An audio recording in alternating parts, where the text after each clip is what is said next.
Assalamualaikum warahmatullahi wabarakatuh. Selamat pagi, salam sejahtera untuk kita semua. Salam Om Swastiastu, Namo Buddhaya, salam kebajikan. Perkenalkan, nama saya Halimatus Sadia, perwakilan dari kelompok 1. Nah, di sini aku mau bertanya, kalian tahu nggak sih apa itu kebijakan moneter? Mimin juga nggak tahu nih apa itu kebijakan moneter. Karena Mimin nggak tahu, mari kita cari beberapa orang untuk menjelaskan apa itu kebijakan moneter. Let's go.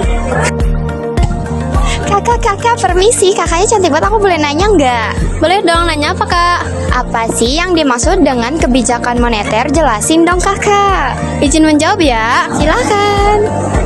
Halo semuanya, kali ini saya akan menjelaskan tentang kebijakan moneter.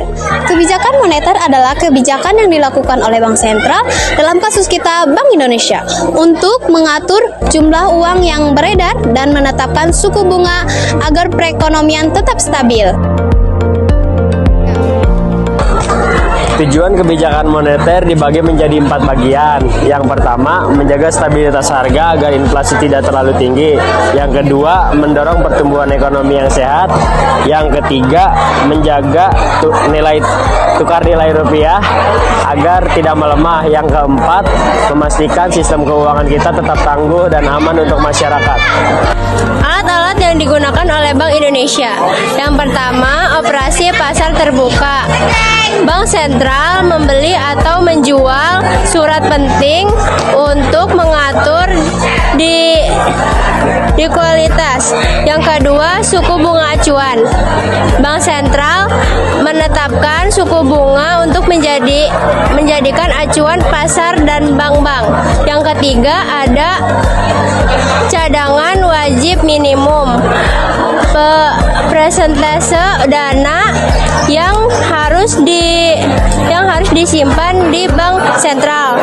Yang keempat, ada kredit selektif dan moral suasion. Bank Sentral memberikan arahan atau memilih sektor-sektor tertentu untuk diprioritaskan. Kebijakan moneter ekspansif tujuannya adalah menambah uang beredar dan mendorong ekonomi.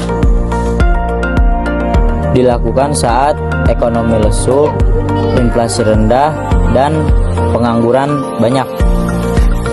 Dan selanjutnya cara yang pertama yaitu menurunkan suku bunga Bank Indonesia, dan yang kedua membeli surat berharga, dan yang ketiga menurunkan cadangan wajib minimum. Dan selanjutnya contoh, pada tahun 2025 Bank Indonesia menurunkan BI rate ke 4,75% untuk mendorong pertumbuhan ekonomi karena inflasi masih stabil. Kebijakan moneter kontraktif tujuannya untuk mengurangi uang beredar dan menekan inflasi tinggi, dan dilakukan saat harga-harga naik cepat dan ekonomi terlalu panas. Caranya yang pertama, menaikkan suku bunga Bank Indonesia. Yang kedua, menjual surat berharga. Yang ketiga, menaikkan cadangan wajib minimum.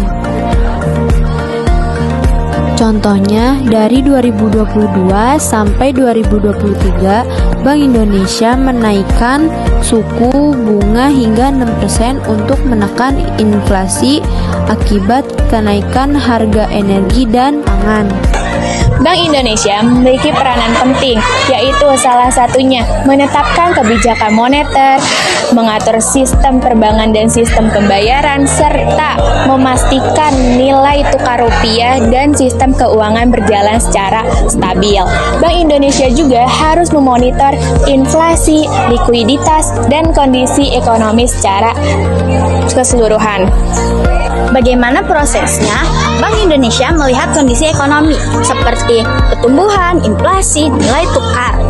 Kemudian menetapkan kebijakan, apakah perlu longgar atau ketat, lalu menggunakan instrumen, misalnya menurunkan suku bunga.